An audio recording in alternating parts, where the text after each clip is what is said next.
Daily Coppock time. How you doing, everybody? I'm Chet Coppock. Let's decipher. Let's break down the games people play. Hey, gals, right off the top, I want to speak to you on a very personal level. In my opinion, this story is far more romantic than the upcoming wedding of Chelsea Clinton, subtitled, Price is No Object, and if you ain't got money, you ain't invited. Rick Pitino, head basketball coach at Louisville, on the witness stand yesterday in his extortion trial against Karen Seif. Now, according to Little Ricky, the give and take between the two of them began when Karen began to whisper sweet nothings in Little Ricky's ear and then unzipped his fly.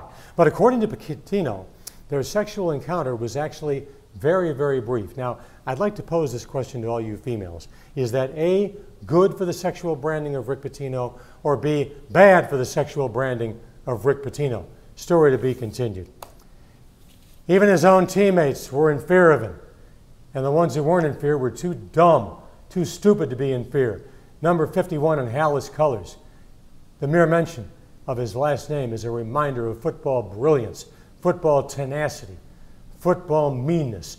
Butkus, Richard Marvin Dick Butkus, the Chicago Bears.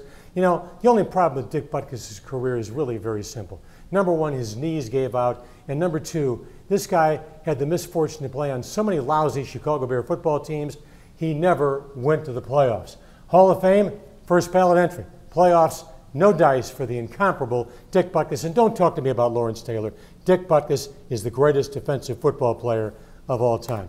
All right, when this dude from Southern California arrived at the College Football Hall of Fame in South Bend to announce that he would matriculate as a student athlete at Notre Dame, you know he was thinking about the megabucks.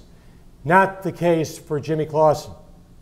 Clausen signs with the Carolina Panthers. Now, this is a guy who back in November was ranked number one by one scouting service, projected to go number one overall in the National Football League draft. Then the elevator shaft broke and Clausen began to tumble. He wound up going in the second round, 48th pick overall to the Carolina Panthers. He has guaranteed money on his rookie contract, $2.5 million. So obviously, hey, he's not going to sell streetwise, but the Clausen family is no longer thinking about buying that villa in Beverly Hills. All right, hey, you think about Robert De Niro. What do you think about? You think about drama.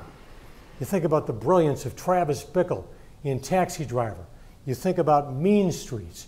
You think about him playing Jake LaMotta in Raging Bull. But Robert De Niro is one of the greatest comedic actors of all time. As underrated in that capacity as Jackie Gleason is, in my opinion. This is one of my favorite films. Just sit back and dig it.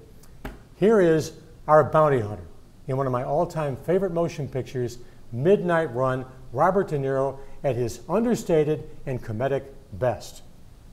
Let me tell you something, asshole. I've been working on this Jimmy Serrano thing for about 6 years. Dukas is my shot. I'm going to bring him into federal court. And I don't want any third-rate renter thug who couldn't cut it as a cop in Chicago bringing him to LA on some bullshit local charge.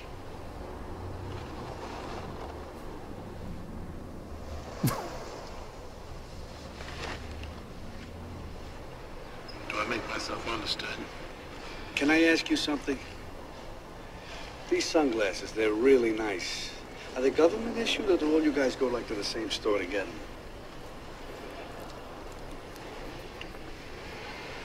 Do I make myself understood? Can't you take a joke? Tremendous. All right, she is the prettiest woman on the face of God's earth. At least the prettiest woman this side of Beyonce. We could debate that until closing time. Anyway, Andrew Morton's unauthorized biography of Angelina Jolie is due to hit the stands tomorrow. Amongst the tidbits in this book, Morton claims that in 2000, when Angelina Jolie hooked up with Billy Bob Thornton in a marriage that lasted about, maybe 15 or 20 minutes, that she was battling an addiction to heroin. You know what? It might be just trashy enough a book that during these dog days of summer, with exhibition football really boring me, I might actually go out and buy the sucker. There is something about Angelina Jolie that intrigues me. And by the way, the best film she's ever done, without question, is The Changeling. You know what? I want to say, even though he's deceased, birthday greetings to our good friend, Captain Lou Albano, the immortal Lou Albano, pride and joy of World Wrestling Entertainment, before that the World Wrestling Federation. Hey, I go back so many years. I saw Lou Albano wrestle with a guy named Tony Altamore, and their name was the Sicilians, and they came out dressed like mob figures, wearing tuxedo jackets with fedoras. If you tried that bit today, you'd have every Italian group in America screaming bloody murder. Think about the 1980s when really, hey, how responsible was Captain Lou Albano for the success of Cyndi Lauper? This guy knew how to sell the product like nobody's business. Happy birthday, even though you are up there at that last great turnbuckle in the sky, to our good friend, Captain Lou Albano. All right, it's that time again, that time you've been waiting for. Time to read from my best-selling book, Fat Guys Shouldn't Be Dancing at Halftime. In chapter 26, I talk about the educated guide to Soldier Field tailgating. Here are some points you have to keep in mind next time you tailgate before a Bear game. It's no longer fashionable to wear a Curtis Enos jersey. Frankly, honoring Curtis is like celebrating the invention of the thumbtack. Quit spewing the F word all over the freaking parking lot. It's not your neighbor's fault that you lost your house on Colorado State plus 13 versus Oklahoma State in Stillwater, or that you went all in on the Naval Academy -3 against Louisiana Tech. All Catholics shall forever sing Bear Down Chicago Bears in Latin. I'm a converted Protestant, so I can get away with that one. And enjoy your Bear horizons. Each week, study the team's press guide to memorize historic Bear playoff moments from 1986. Trust me, this will not cut into your drinking time. Last but not least, as we close the book on today's Daily Coppock, I want to make sure I get his name done properly. Do you remember William Michael Andrew Broad? Think about the decadence of the 1980s. Who doesn't miss the 1980s? Who doesn't? Vivian Bush. You miss the 1980s as badly as I do. What a great decade. Anyway, we're talking about Billy Idol. By the way, Billy Idol, now 55 years old. Billy Idol saying, he got that rebel yell. One time, give it up. Catch you tomorrow. Hey, tomorrow is Question Friday.